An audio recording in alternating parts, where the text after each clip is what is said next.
You are currently watching a mob of teenagers swarm and ransack a 7-Eleven in Los Angeles. Now, these types of flash robberies have been reported 14 separate times in the past few months. And now, the reason why we're talking about this is because it turns out the parents of some of the offenders have had enough, and they turned their own teenagers into the authorities.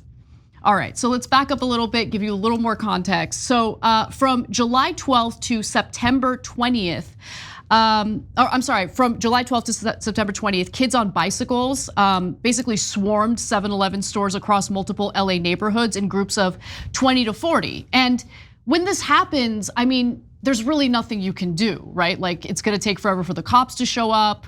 There's too many of them. Who are you gonna stop? They come in, they like swarm the place, they do what they do, and then they leave. And it's hard to ever hold anyone accountable, right?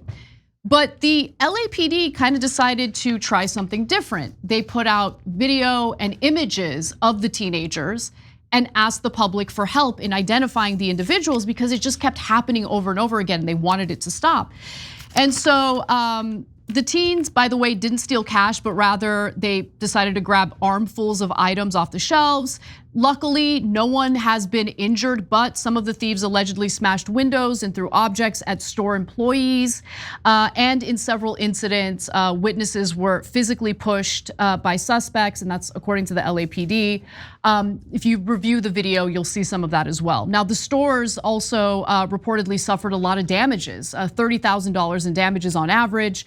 So again, the LAPD published footage and released images of the incidents, hoping that the public would assist them in identifying some of the teenagers that are involved here. And later, it turns out that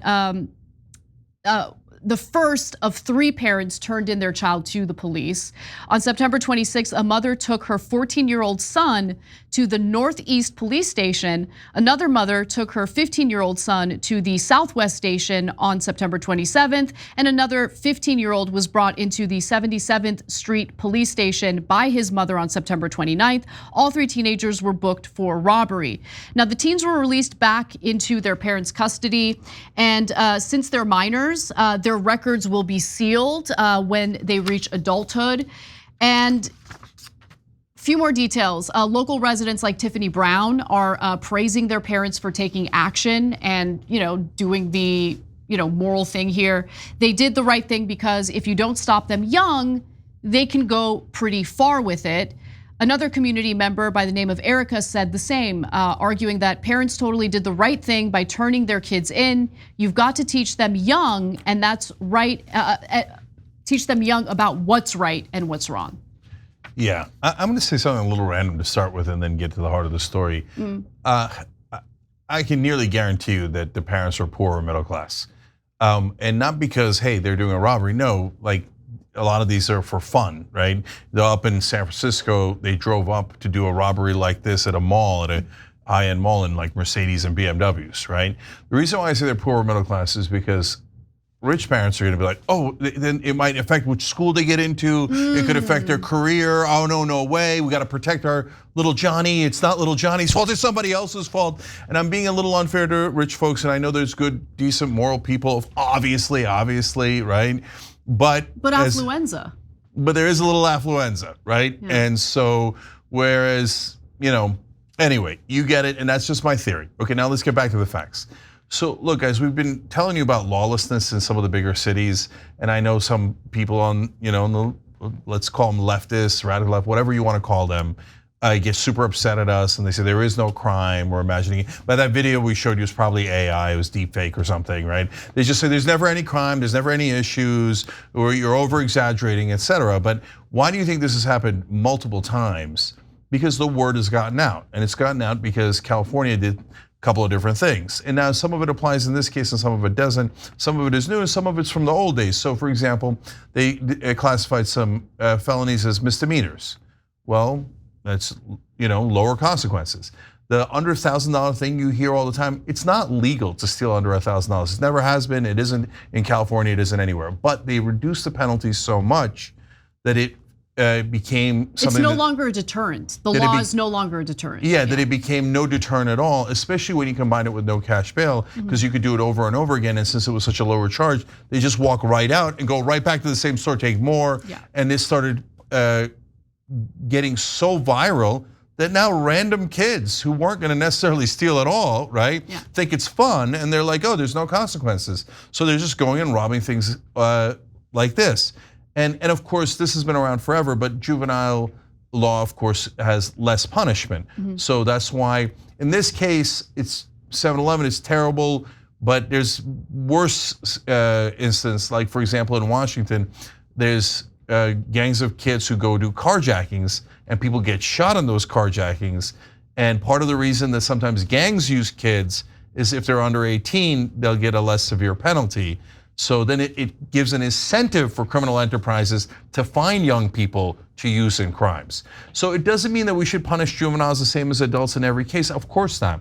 But we have to have a better balance than we have today. Before we were too extreme right-wing and too draconian in the punishments, etc. And now we swung the pendulum too far, and that's why you're seeing what you're seeing here. So look, I can tell you more stories out of LA and New York that I've personally experienced. But it's not a matter of just anecdotes. It's in the crime stats, and it's in videos you're seeing with your own eyes here. Yeah, and look, I'm really happy to see the FBI came out with their latest statistics from 2023. There were some issues with the stats that came out in the year prior, I believe, because they had switched over to a new reporting system, and most major cities had not reported what their crime statistics were, so it wasn't really credible. They have since improved, and in 2023, some violent crimes like homicides, for instance, went down. So there is some good news on that front, but certain like lower level crimes that do impact communities and the quality of life, they persist in some parts of the country, right? Like if you look at national stats, you're gonna think it's not that big of a deal, but when you look at specific cities and specific enclaves in those cities, it continues to be a problem. And look, I actually really commend these parents because I do think they're doing the right thing in raising their kids, right? Because I do think you need to nip this in the bud. And if this kind of goes on, I do worry that it would turn into a bigger problem for these teenagers, right? Maybe into adulthood. I don't want the cops to like throw the book at them, but I do hope that this serves as a deterrent so they don't keep doing it. Yeah, 100%. So look, guys, there's different situations and different folks doing crime. So there's a Supercuts I used to go to in LA, and after a while, their windows kept being boarded up. And so I asked the hairdresser who was cutting my hair one day, I said, what's going on? And she said, well, they just keep throwing bricks through our window. And it's scary because like we can get hit by the glass and etc. And after a while, we're like, I'm not sure what's the point of replacing the windows because they're just going to throw another brick through it. They just boarded it up, I'm guessing. Yeah. So that was a while back. I told you guys that story before. So I might be getting some of the details wrong. Like it might be that they kept fixing their windows, I think, but this ice cream store next to them just boarded up the windows because they got tired of paying for the replacements, etc. And she's like, sometimes they just come in and take whatever they want and just walk out. And I said, don't you call the cops? She said, no, we stopped calling the cops because they never even came. So like it became so common in some of these cities. So why the enclaves that Anna's talking about and not the whole country? Because different places passed different laws, which led to different results. Yeah, okay, thank you for mentioning that, Cenk, because look, sometimes when I talk about these types of stories, people freak out because they're worried it's gonna hurt Biden or it's gonna hurt the Democrats, right? But these are policies that are implemented on a local level, on a state and local level. So when, the Democrats or whoever's in charge on a national level gets blamed for the crime, I mean, they're not the ones who are deciding the local laws, and yeah, so I just wanted to get that out of the way. It's not like an effort to try to destroy the Democrats. It's just a reality that certain communities are faced with and they want help. I mean, another example, by the way, and I was shocked to see this, Pamela Price, she's a district attorney in, I believe, Oakland, Oakland's in bad shape, right? We all know this. And Eric Swalwell, of all people, came out recently to endorse the recall of Pamela Price. Wow. Yeah. Democrats almost never turn on each other, so that's interesting. And what's happened now is they're also flipping their policies. Look, you could say, hey, it's flip-flop and they're politicians, et cetera, but you could also say they're responding to the people, right? Yeah. So Kamala Harris was touting how, she was not a cop anymore back in 2020, and she was softer on crime. Now she's bragging about how she was a prosecutor and tough on crime. So yeah, I know they float in the wind, et cetera, but in places like Seattle and Portland, among other cities, a lot of the Democrats that said, yeah, basically they wanted reforms, but I don't think they expected to get what they got. Yeah, look, what are the reforms that we wanted? We wanted the cops to stop beating the crap out of African Americans. We wanted them to stop and frisk in New York, where 94% of the time they pulled over Latinos and black people.